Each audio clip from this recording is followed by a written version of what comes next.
Pemirsa, bentrokan antara warga dan organisasi massa terjadi di sebuah lahan sengketa Pancoran, Jakarta Selatan. Akibat bentrokan, sejumlah orang mengalami luka-luka.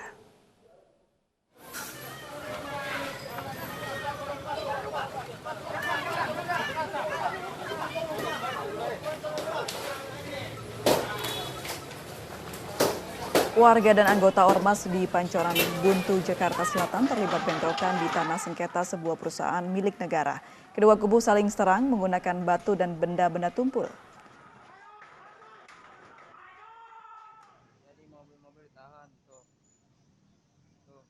Sejumlah orang menderita luka-luka terkena lemparan batu dan benda tumpul. Bentrokan terjadi karena ada sekelompok orang yang mengusir warga pindah dari lahan sengketa.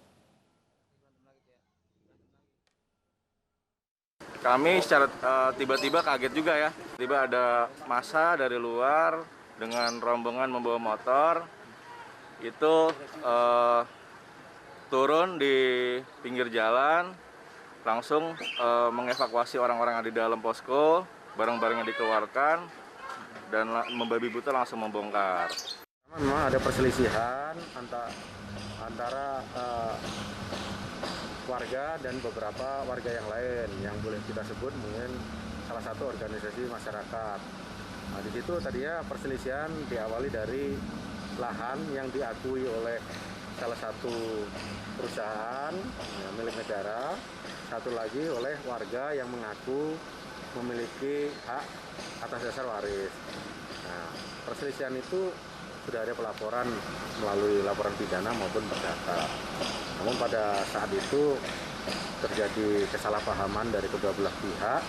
Yang satu merasa sudah memberikan haknya semestinya, yang satu lagi merasa akan diusir, sehingga terjadilah pertikaian antara. Suasana di lokasi bentrokan antara warga dengan salah satu ormas mereda, namun warga masih berjaga-jaga di sekitar lokasi mengantisipasi serangan susulan. Sengketa antara warga dengan salah satu perusahaan milik negara masih bergulir di Pengadilan Negeri Jakarta Selatan. Jangan pada nangis ibu-ibu, ya elah.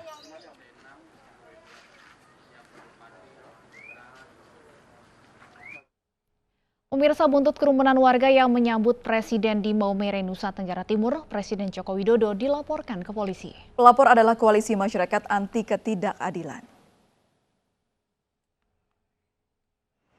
Koalisi Masyarakat Anti Ketidakadilan pagi tadi melaporkan Presiden Joko Widodo ke Barreskrim Polri atas dugaan pelanggaran protokol kesehatan. Mereka mempersoalkan sambutan warga yang spontan menyambut Presiden sehingga menimbulkan kerumunan saat kunjungan ke Maumere, Nusa Tenggara Timur.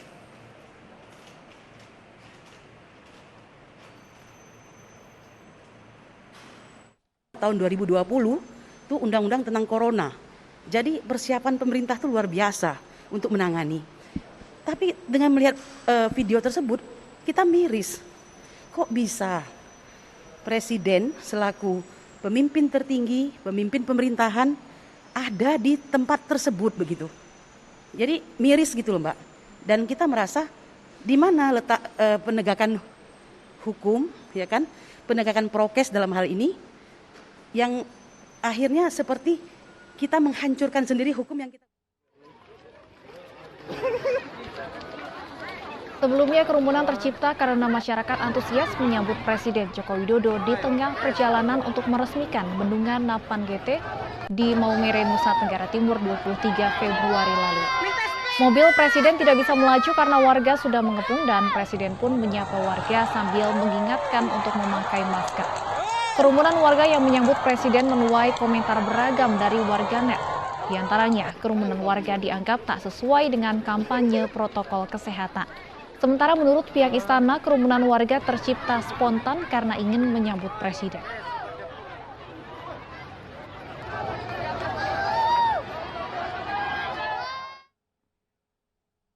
Pemirsa, di saat pemerintah berupaya memperbaiki penerapan Undang-Undang ITE, seorang siswa SMA di Kabupaten Timur Tengah Utara menjadi tersangka lantaran mengunggah dugaan pungli di sekolah. Ya, tersangka dijerat pasal pencemaran nama baik.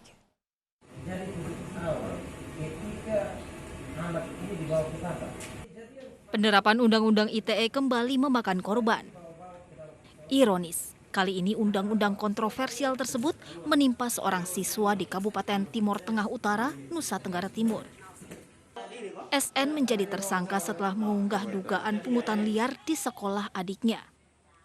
Tak terima dengan unggahan tersebut, oknum guru melaporkan SN atas pencemaran nama baik. Menurut ibu tersangka, pungutan sebesar 25.000 yang menimpa anaknya sudah berlangsung sejak tahun 2017. Kami itu tidak tahu untuk apa, kami tidak tahu. Kami kasih habis langsung kami ke pasar untuk beli anak punya perlengkapan sekolah. Itu kasih berapa ke Mama Wilfrida itu? 25.000. 25.000. Katanya Ini untuk apa? Tidak tahu juga memotong untuk apa, kami tidak tahu. ini baru dikasih atau sudah lama? Sudah lama dari 2017 saat Dari kami. 2017. Iya. Tidak Karena ada. kami Apakah kasih, Mama sendiri atau ada orang lain juga? Mama, ada orang lain juga. waktu serahkan itu Mama sendiri yang serahkan Mami atau yang sendiri, ada karena kami masuk satu-satu di BRI, keluar kami langsung kasih jalan. Semua itu kasih, tapi satu-satu orang kasih jalan, langsung jalan. Tahu Bilang itu kasih sebentar, untuk Mami. apa? Siapa Kami yang suruh tidak kasih? tahu. Siapa yang suruh kasih?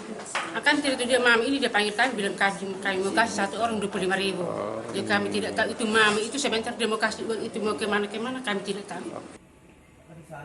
Terkait kasus ini, lebih lanjut tim kuasa hukum yang sukarela membela tersangka ini berharap adanya langkah restoratif justice. Dari Timur Tengah Utara NTT, Sefnat Besi, tim iNews melaporkan. Dan pemirsa, untuk mengulas kasus yang menimpa seorang pelajar hanya karena unggahan di media sosial, sudah bergabung Kepala Biro Operasional Reskrim Polres Timur Tengah Utara, Ibtu Gustaf, dan kuasa hukum tersangka Robert Salu. Kita juga tersambung melalui sambungan telepon mengenai pelapor kasus ini yang merupakan seorang guru. Selamat sore, Bapak-bapak. Selamat sore. Baik, saya mau ke Pak Gustaf terlebih dahulu. Pak Gustaf, diketahui bahwa ada seorang siswa yang membongkar adanya pungutan liar. Apa alasannya siswa ini dijadikan tersangka? Baik Bu, dari kami kepolisian, dari sejak bulan Oktober kami menerima pengaduan dari Ibu Wilfrida Undang Nutopo, yang mana namanya dicemarkan lewat media sosial. Setelah itu kita lakukan penyelidikan dan namanya dari si terlapor bernama Sebastianus Maitili alias Boban, siswa SMA, umurnya sudah 9 tahun. Dia sudah dikatakan dewasa. Apa tersangka ini? Bagaimana Bu? Disangkakan pasal apa tersangka ini? Disangkakan pasal 45 ayat 3, Junto pasal 27 ayat 3 Undang-Undang ITE. Junto 310 KUHP. Baik, Pak Gustaf, apa saja bukti-bukti yang dimiliki polisi sehingga kemudian menetapkan pasal pencemaran nama baik kepada tersangka? Baik Ibu, dapat kami jelaskan untuk bukti yang dibawa oleh pelapor ke pengadu ada berupa screenshot sudah kami amankan, terus ada juga buku ada buku yang disinyalir itu merupakan konsep sebelum dimuat dalam media sosial. Baik, apakah sudah diselidiki Pak yang diberitakan oleh siswa ini tidak benar begitu? Ini untuk masalah informasi yang disampaikan oleh siswa atau si Boban, kami sementara dalami dalam laporan polisi yang sudah dimuat tentang kebenaran pungutan liar tersebut, namun karena ibu dari Ibu Wilfrida sebagai pelapor awal, ya kami terpaksa tindak lanjuti dengan Undang-Undang ITE, pencemaran nama baik. Kami akan tanyakan kepada kuasa hukum tersangka, Pak Robert Salu. Pak Robert, apa sebenarnya isi unggahan dari SN sehingga kemudian bisa ditetapkan sebagai tersangka pencemaran nama baik? Ya, jadi baik, terima kasih. Pertama bahwa dalam postingan saudara tersangka Boban, di sana dia hanya menjelaskan soal apakah pungutan liar itu boleh dilakukan atau tidak. Bentuknya bertanya begitu ya? Bentuknya bertanya. Sehingga kemudian dia ditetapkan sebagai tersangka. Ada Tapi menyebutkan sudah diselidiki apakah betul itu pungutan liar atau belum? Ya, itu yang kemudian menjadi persoalan. Karena menurut kita, semestinya pihak kepolisian, dalam hal ini penyidik Polres Timur Tengah Utara, lebih dahulu menyelidiki apakah benar terjadi pungutan liar atau tidak. Kalau kemudian benar adanya pungutan liar, maka si Bojan ini tidak bisa ditetapkan sebagai tersangka dengan melanggar pasal pencemaran nama baik sebagaimana dalam Undang-Undang IT. Ada identitas yang diungkapkan dalam unggahan ini, Pak Robert? Benar bahwa ada identitas yang diungkapkan, yang mana identitas dalam posisi itu menyebutkan bahwa ibu itu atas nama Wilfrida Naisoko itu melakukan pungutan. Baik, dan kita juga punya, kita juga punya saksi, punya bukti-bukti lain yang mendukung bahwa benar telah terjadi adanya pungutan liar itu. Baik, Pak Gustaf, ini ditindaklanjuti karena ibu tersebut melaporkan tersangka. Apakah ada rencana tersangka ini melaporkan balik? Untuk melapor balik sudah kita lapor, ke Polres Timur Tengah Utara soal pungutan liar ini. Baik, kita akan tanyakan langsung kepada Pak Gustaf, apakah sudah ada tindak lanjut dari laporan terkait pungutan liar ini, Pak Gustaf? Oke Bu, untuk masa laporan terkait pungutan liar sudah kami terima 2 hari lalu dan sudah ditindaklanjuti Bu. Seperti apa tindak lanjutnya Pak? Tindak lanjutnya dari Kasat tentunya mengarahkan ke unit tipikor, jadi sedang didalami gitu. Sudah ada saksi-saksi atau dalam hal ini yang diduga melakukan pungutan liar sudah dipanggil mungkin? Baik Bu, sementara surat panggilannya sudah disampaikan ke saksi-saksi yang sekiranya mengetahui kegiatan itu. Demikian Bu. Baik, Pak Gustaf, kembali ke kasus Undang-Undang ITE yang menjadikan seorang siswa SMA menjadi tersangka. Kalau berdasarkan isi unggahannya ini kan bersifat bertanya, mengapa kemudian bisa memenuhi unsur pencemaran nama baik? Jadi begini Bu, dapat kami jelaskan. Jadi kami melihat dari screenshot yang disampaikan kepada kami, itu tertera nama yang dituduhkan, disangkakan, namanya lengkap. Terus dalam hal ini menurut laporan bahwa dia merasa dirugikan dari ibu ini. Jadi dengan Undang-Undang ITE kami terapkan pasal yang saya sebutkan tadi.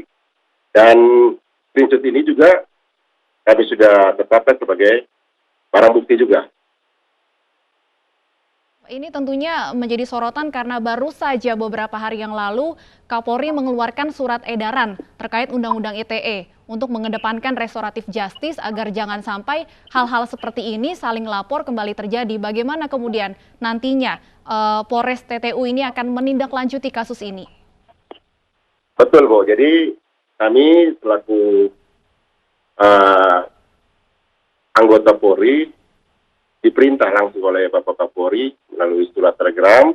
Intinya untuk kasus-kasus yang sifatnya pencemaran nama baik dalam Undang-Undang ITE, kami mengedepankan restoratif justice.